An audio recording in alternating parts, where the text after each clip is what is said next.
Good afternoon, everybody. I hope you've enjoyed your lunch. You're enjoying dessert, maybe not now, and a cup of coffee. Everybody ready for our keynote address?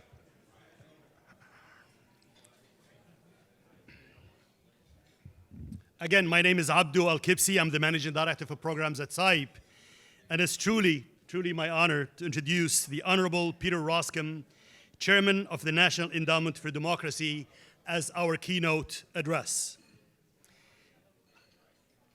Congressman Roskam, a former six-term U.S. representative from Illinois, is a partner at Baker Hostetler, where he leads the federal policy. He provides strategic counsel to clients whose business needs involve law, government, media, and public policy. While in Congress, he served in the House leadership, chaired three major subcommittees of the House Ways and Means Committee, and was a primary architect of the historic 2017 overhaul of America's tax code. He chaired the U.S. House Democracy Partnership, a bipartisan commission supporting emerging democracies abroad, and co-chaired the India Caucus, the Korea Caucus, the Bipartisan Task Force to Combat Anti-Semitism, and the Republican Israel Caucus. He was a member of the Select Committee on events surrounding the 2012 terrorist attack in Benghazi, Libya. Representative Roskam serves on the board of directors for the Center for the U.S. Global Leadership, and in 2019, he was a resident fellow at the University of Chicago's Institute of Politics. But I want to add a personal note to that. I've known Congressman Roskam for a while as the chairman of the National Endowment for Democracy, and I know his energy and engagement support his NET programs, NET partners, and SAIP's programs as well. I know for a fact. We had organized a meeting of our regional partners from the Middle East and North Africa. Congressman Roskam was there, not just listening like he was today, fully engaged, listening for the entire time of that meeting. So thank you very much. Please join me in welcoming Congressman Roskam. Thank you very much. Thank you for joining us. Well, what a joy to be together and to have the opportunity to visit with you this afternoon. So in my short few minutes that we have together, I want to tell you two stories and make 2 points.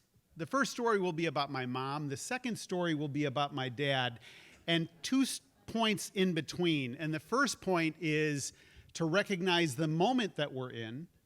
And the second point is to recognize our responsibility in the moment. Okay, my mother. My mother was almost 95 years old when she passed away last month. And when you lose somebody close to you, it creates a tenderness, doesn't it, as you think about your relationships and you think about memories. And one of the things that came to me over the past few weeks was a memory that I have of my mom. I was still in school, living at home, and we found ourselves in the kitchen late at night when the rest of the household had gone to sleep. And it was just her and I just visiting. And this was not some parental intervention. I wasn't being admonished for driving too quickly or anything like that. We were just chatting. And one of the things that she told me was growing up in Oak Park, Illinois, which she did, she remembers as a young girl listening to the news on the radio. Now, this would have been in the 1930s. And hearing Adolf Hitler's voice on the news. Well, she didn't speak German. She didn't understand what he was saying, but she knew it was menacing.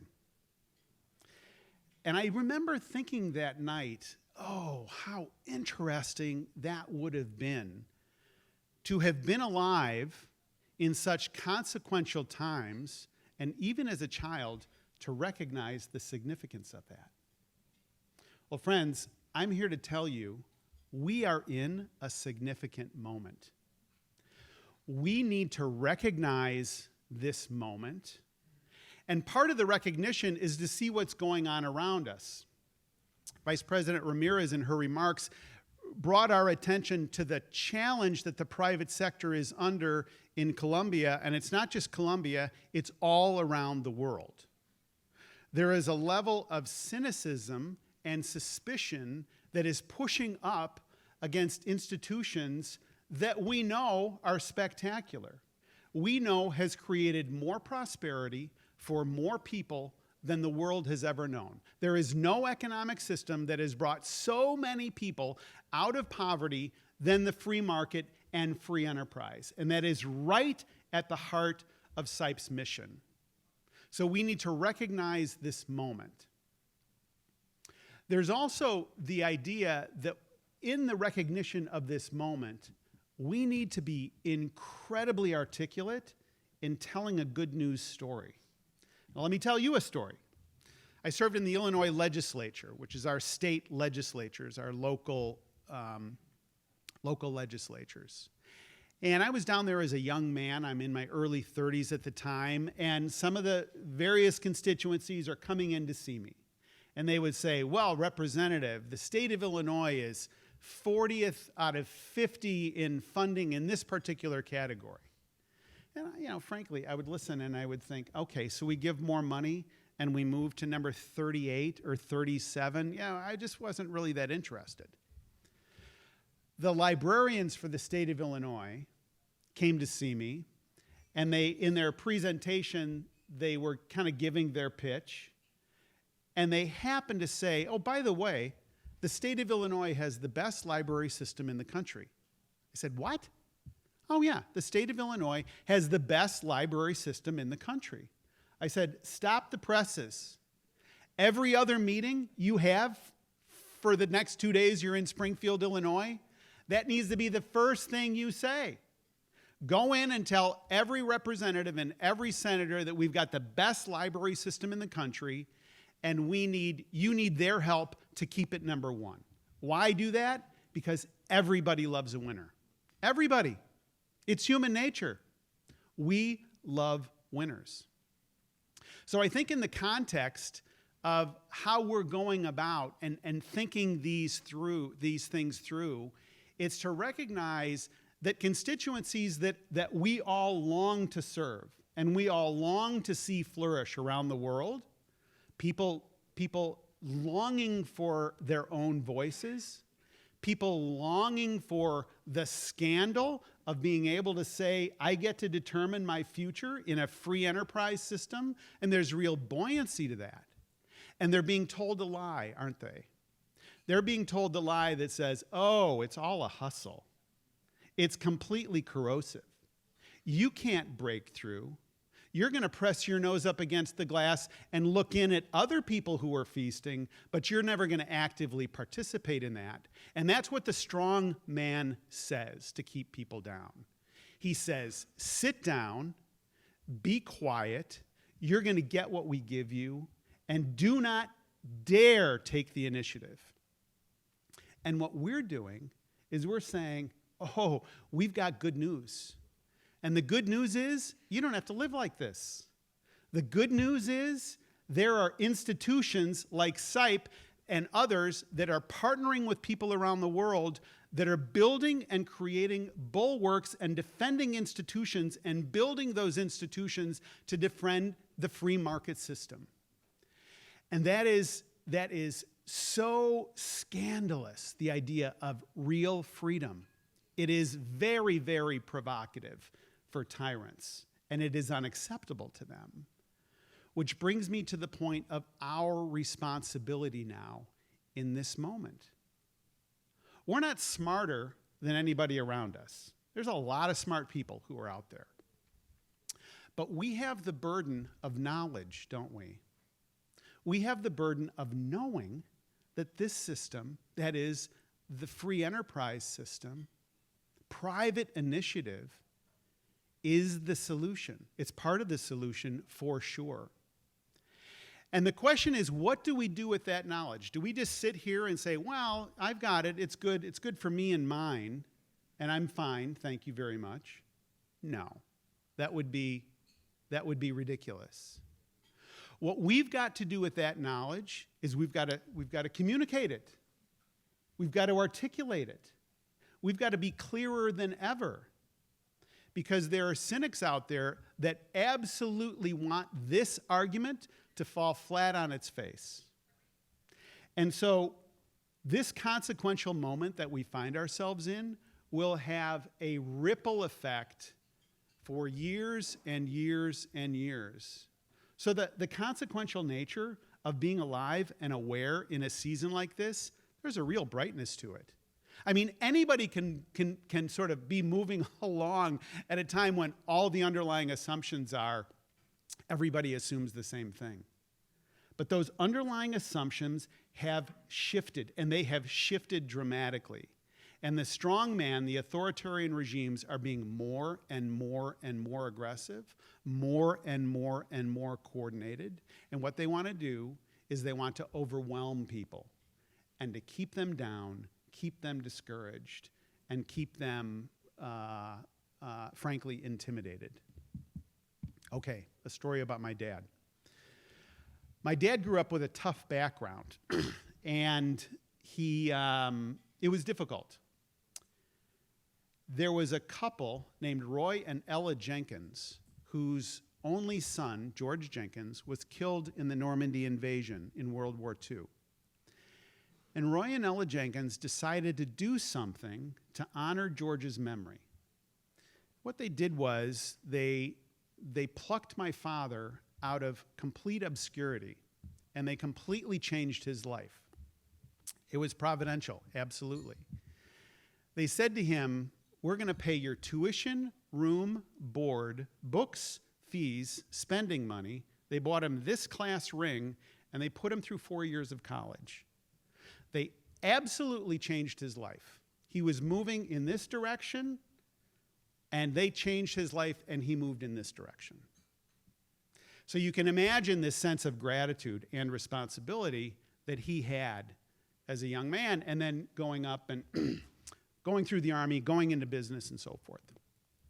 Ronald Reagan gave a speech in the early 1980s where he called on the private sector to take the initiative. And you remember, this is a time when President Reagan was pulling back from government support from certain things and said he called on the private sector to step forward, and this was something that really resonated with my father. Now, interestingly, Ronald Reagan gave another speech that was the forbearance or the foreshadowing of the foundation of the NED and the core institutes too.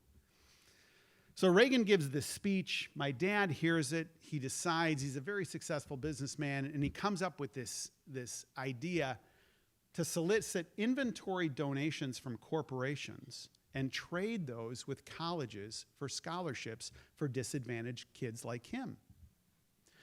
Well, what's so interesting about that, to me, is that organization has now helped over 30,000 kids go to college.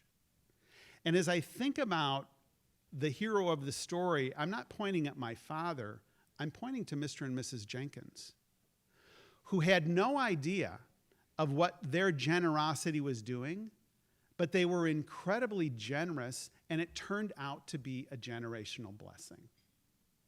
And I think that the work of this gathering is not unlike that. I think the work of this gathering can be a generational blessing in the future. And I think there will come a point at which 5, 10, 15 years down the road, people will reflect back, and even further down the road than that, they will reflect back and they will say, wow, that was a tough time for pro-democracy efforts around the world. That was a tough time for free enterprise. Who were those people who answered that call? Who were those people that decided to go out and to be clear, to be articulate, to be not defensive, and to be invitational? Oh, that was those folks at SIPE who were gathering and encouraging. So let me leave you, I know if I'm quoting a saint, I'm not playing fair, but let me quote a saint to you. St. Ambrose of the 4th century, it is said that he used this phrase to describe his faith. He said, we don't impose on the world. We propose a more excellent way. We don't impose, we propose. Now, for those of you who are familiar with the New Testament, you realize that what St. Ambrose was commenting on is 1 Corinthians 12, where Paul is writing to the church in Corinth, and then he turns to the love chapter, 1 Corinthians 13, where he says, there is a more excellent way, and that is love. And so herein, I think, is our real opportunity. Our opportunity is to go out and to be communicating to people really what they're longing for. They're longing for brightness. They're longing for opportunity for their family. They're longing for autonomy. And they are willing to actively participate in that. And the institutions and the partnerships and the relationships that are centered at SIPE can be far more significant than just the warm bodies in this room, but can be generationally impactful around the world and for decades to come. So I know I speak on behalf of the leadership of the National Endowment for Democracy when I tell you it is our great honor and just a great privilege to be partners with you, and we wish you the very best. Thank you.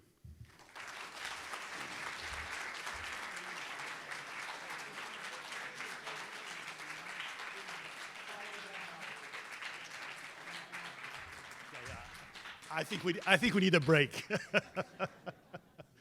Congressman Roskam, thank you very, very, very much. Wasn't that inspirational? Again.